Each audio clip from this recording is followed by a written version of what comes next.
All right, let's dive right in. Today, we're going to decode a single, really cryptic verse from the book of Revelation. And trust me, it's packed with some pretty wild symbols and a shocking prophecy about power and, well, betrayal.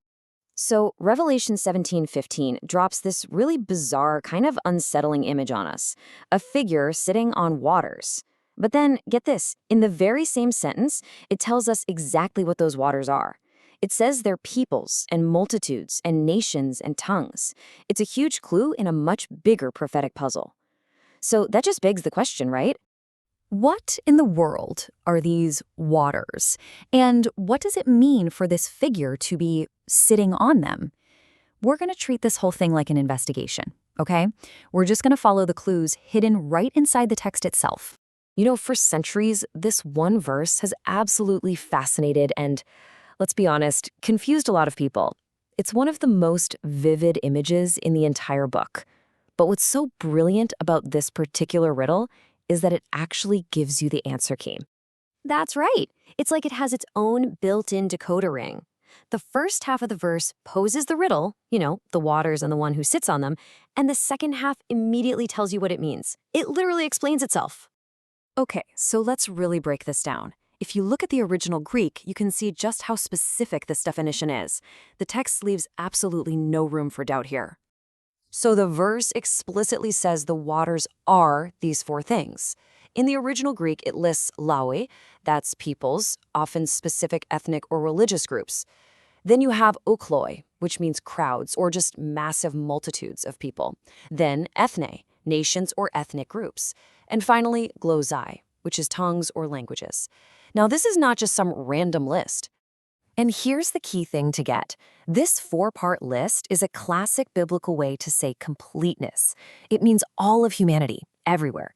This system's influence isn't just local, it's totally global, stretching across every single boundary you can imagine. All right, so we've cracked the code on what the waters are. Now let's zoom out and look at the bigger picture. What do these symbols, waters and sitting, really represent when you put them together? Just as the verse itself explains, water in prophecy often symbolizes the vast, chaotic, and kind of restless sea of humanity. Think of the prophet Isaiah describing the rushing of nations like the rushing of many waters. It's such a powerful image for the sheer scale of human societies. And then you've got that verb, sitteth. Now, this isn't passive. This isn't just floating around. In the Bible, to sit on a throne means you rule. You exercise authority. So this figure isn't just hanging out on the water, she is actively controlling and dominating all of it. So when you put it all together, you get this picture of a massive, corrupt system that has universal influence. It's a power that holds sway over nations, shaping their laws, their cultures, and even their spiritual lives.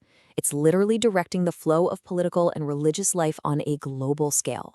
This whole image presents a really stark contrast. It's like a dark mirror of the true spirit at Pentecost, which reached all peoples, nations, and tongues with a message of truth. This system, though, is a counterfeit flood, a deception covering the whole earth. But it has a fatal flaw. And this is where the story takes a really sharp and, honestly, a violent turn. The very foundation of this entity's power, its alliance with worldly political forces, becomes the exact thing that destroys it. And that's the ultimate irony, isn't it? The text says the beast she rides, which represents the worldly political power she uses to control everyone, will eventually turn on her, hate her, and completely destroy her. The process is just a classic story of a toxic alliance. So first, this corrupt religious system partners up with political power for mutual benefit. Then she uses that power to get global control. But finally, once she's no longer useful, that same political power turns on her and tears her down. This quote from our source material just captures the theme perfectly. Corrupt systems, the ones built on greed and godless power, are inherently unstable. They actually contain the seeds of their own violent end. So, what's the final takeaway from this prophetic riddle? Well, it's a pretty profound statement about the very nature of evil and the instability of any power that stands in rebellion to God. Ultimately, the verse presents this stark contrast. On one side, you have the counterfeit kingdom, sitting on the restless waters of humanity. It's an unstable alliance that's just doomed to self-destruct. But on the other, you have what the text calls the true bride, a kingdom that is unshaken and will still be standing long after evil has consumed itself. So the prophecy's core message is this.